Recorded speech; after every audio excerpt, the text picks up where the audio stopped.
Hello, welcome back. This is the third video in the series of the build of the Karl-Gerat mortar, and where we're up to today is building the rail carriages, and the two rail carriages are here and here. It's two 5-axle carriages. Nothing too complex on them, as you can see. There's a couple of jacks, a couple of girdery supports there, a couple of hydraulic jacks, and of course the flatbed of the railway carriage and all the workings that go with a railway carriage. The gun is supported in the centre by these two girder frames, steel girder frames here. So what I've done so far is I've assembled all the suspension assembly which goes on the outside of the carriage. There are 5 springs on each side. Then on the inside you've got 5 sets of brakes, obviously one for each set of wheels. Only a couple of little bits on it that need commenting on really. Most of it fits together really quite well. However, there are a couple of bits that you might need to know, you might be interested to know. These parts, B15 and B14 here, are these little spring hangers on the sides, these here, and they are extremely fragile. They really are fragile, and I broke 4 simply cutting them off the sprues. What I ended up doing was cutting them off at an angle and then filing off very carefully, sanding off the excess after I'd cut them off, which is quite a lot. You've got all these down one side. I think there's 12 on one side and 10 on the other side. There's really quite a lot of them, and of course you've got to do 4 of those suspension sections, so it's quite a lot of work. But hey, you know, it looks alright when it's done, doesn't it? In real life these bars would be solid steel. To get it down to scale you've got a very, very thin piece of plastic.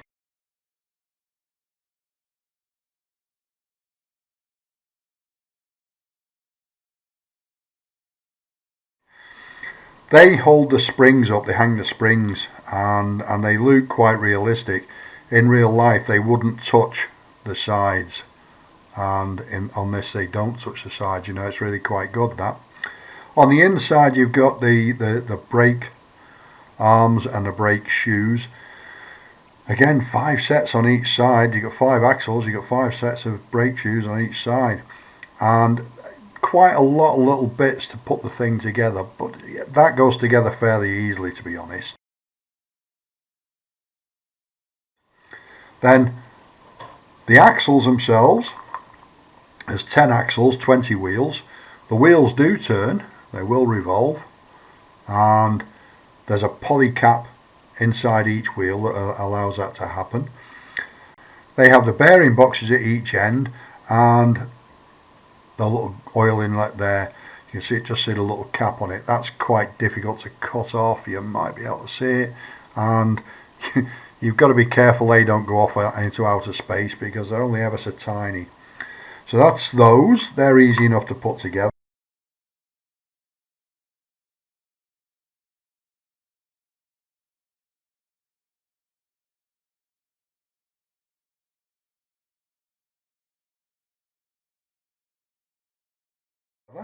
One little bit that I would mention on those, on the assembly of those, is that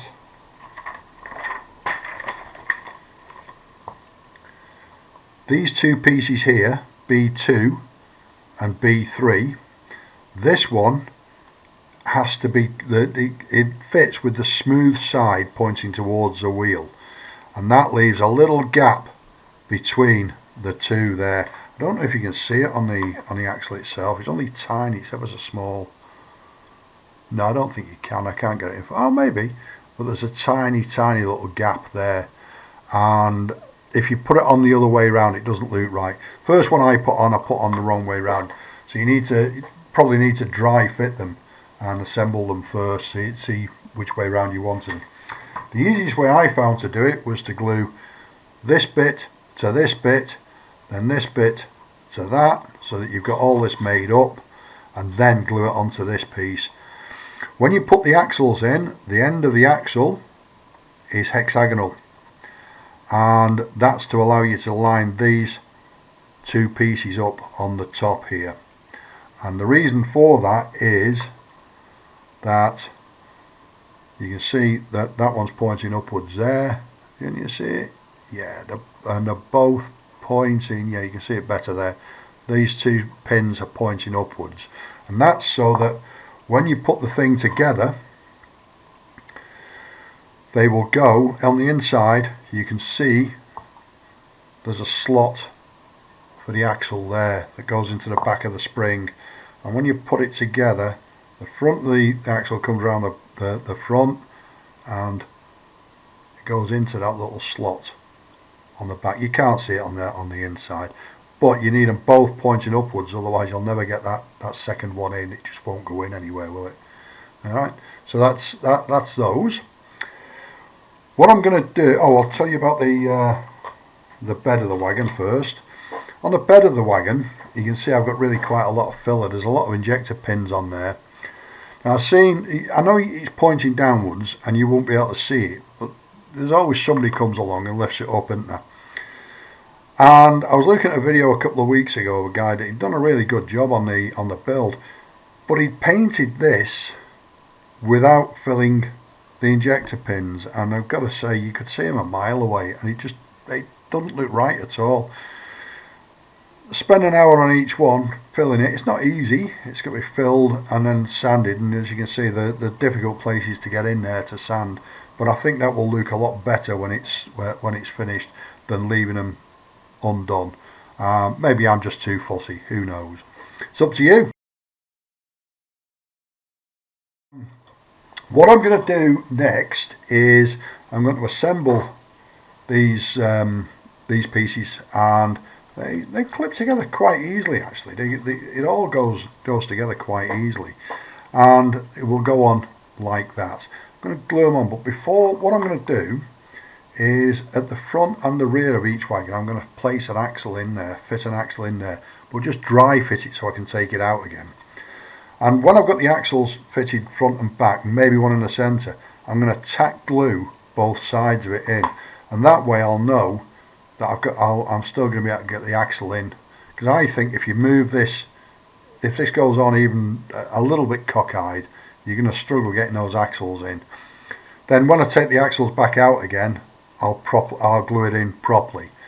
And what I intend to do then is spray the whole of the underside of this and the whole of the suspension unit, spray that matte black.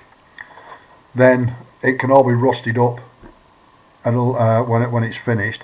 The axles I'm going to spray matte black. I'm going to rust the inside of them and the inside of the wheels. Use a metallic colour on the tyres, and I might use a bit of gloss wash on the bearing boxes, because they always used to, you know, if you've seen a goods wagon, that bearing box is always full of grease, isn't it? It's all mucky and horrible, and because of that it picks up all sorts of grime from the moving along the road. And that is where I'm up to. What I'm going to do next time is I'm going to assemble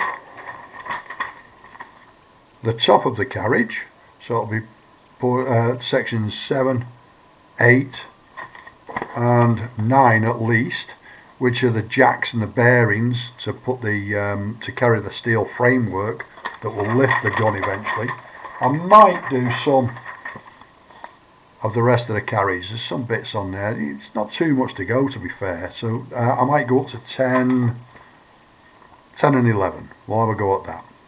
And then what I'll just say a little bit on the painting. On the painting side, I've decided that I'm going to paint the undercarriage all black. It needs a bit of contrast. If you can see by the painting diagram here, it's only got one colour on it. It says overall dark grey. Fantastic. Personally, I think that would make for a boring kit. It's not going to look great, is it? So I've decided to do the bottom black and weather that. Then everything would everything above that and the gun itself would be a dark grey, as they've suggested. And the frames here, the girder frames to hold the gun in place, I'm going to paint a lighter grey, because in my view, and the pictures that I've seen of it on the internet, the real gun, I don't think they paint this as a higher quality as they paint this and this. So it's faded, and it's also quite heavily rusted on the real thing, whereas the gun and the railway wagons aren't so much. So that's what I'm going to do, and it will give it a bit of definition as well, and it'll make it look less like the grey ghost. And that is about where I'm up to. If you have any questions or comments, any suggestions, please leave them in the comments box below, good, bad. I'm really quite happy to answer any. And it would be great if you could like and subscribe. Just a quick one. I bought myself a turntable, as you might be able to see, and it's driving me bonkers. You're going around and making me dizzy, but there you go. See you next time. Ta-da!